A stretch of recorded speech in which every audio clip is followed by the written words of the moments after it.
Nézzük is meg, hogy mi ez a függvény. A függvény az egy olyan XY számpárok halmaza, amelyekre fx az egyenlő y-nal.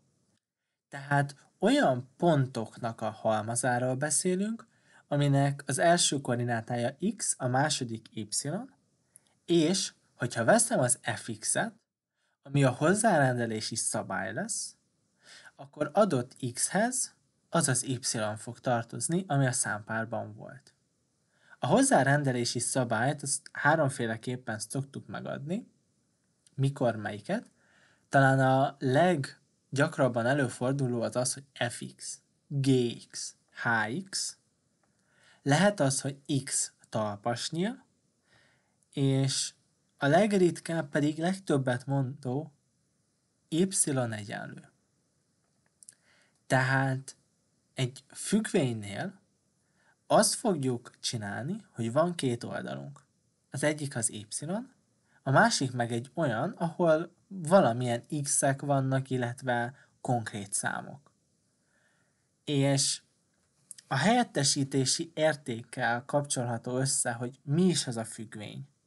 Ha én ebbe a hozzárendelési szabályba az x helyére beírok egy számot, akkor majd kijön valamilyen y-ra egy másik szám, vagy éppen ugyanaz.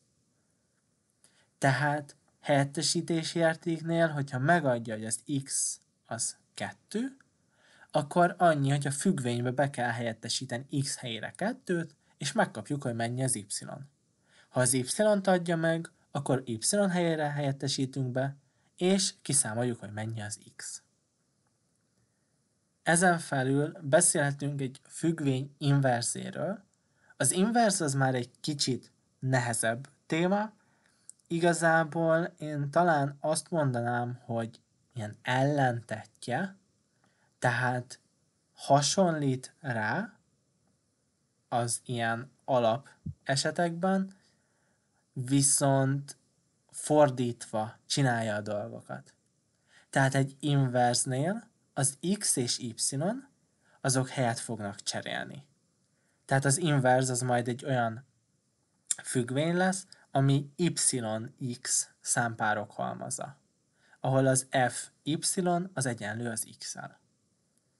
Na de nézzük is meg, hogy ezekkel a függvényekkel mi mit tudunk csinálni. Ábrázolhatjuk a koordinátorrendszerben, viszont ezután jellemezhetjük is. Felsoroltam, hogy mik a legfontosabb jellemzési szempontok. Az első kettő, amivel kezdünk szinte mindig, az az értelmezési tartomány, illetve az értékkészlet.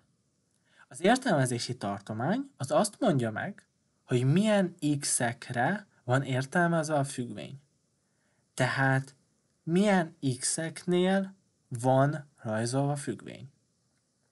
Az értékkészlet az azt mondja meg, hogy y-on milyen értékeket vesz fel.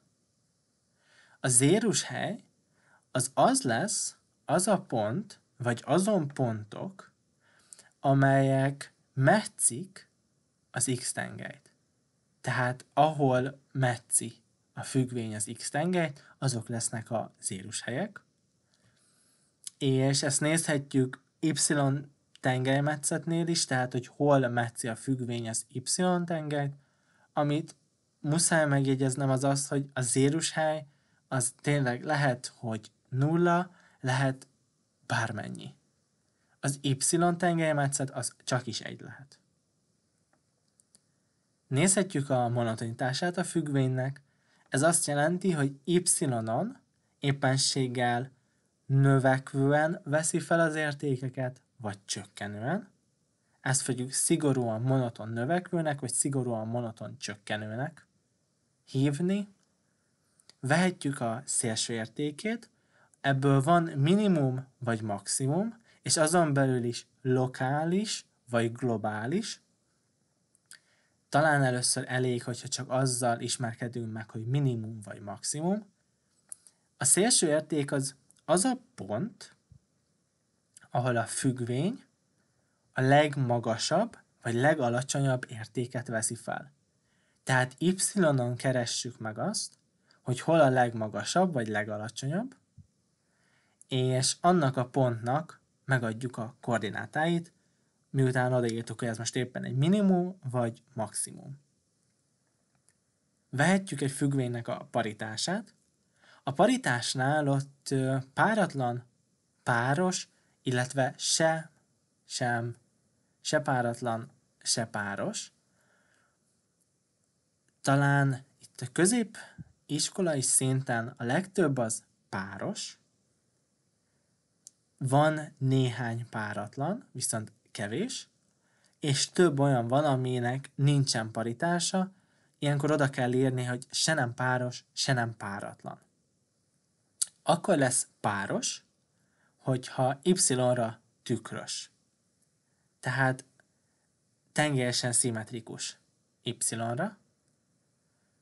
Hogyha páratlan, akkor középpontosan tükrös origóra, és hogyha semmelyik sem áll fel, akkor mondjuk azt, hogy se nem ilyen, se nem olyan.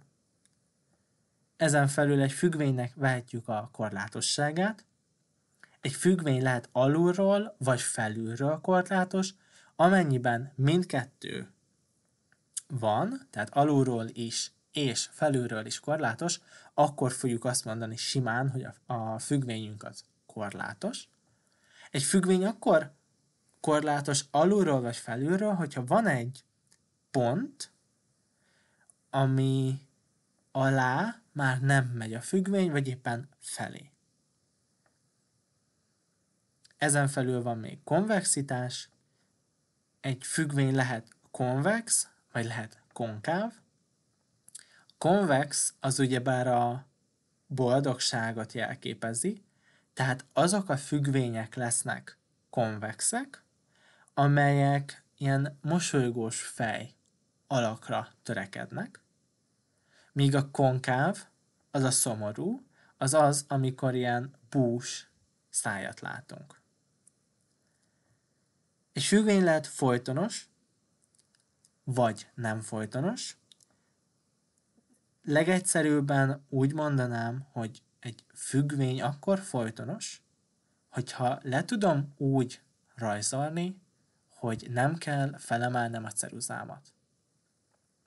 Hogyha már fel kell, akkor nem lesz folytonos. Ezen felül még periodicitás, ez majd 10-ben lesz fontos a trigonometrikus függvényeknél. A periódus az ugyebár azt jelenti, hogy valami ismétlődik, tehát lesznek olyan függvények, amiknek igazából csak egy része ismétlődik egymás után a végtelenségig. És körülbelül ezek lennének a függvényekről az alapok.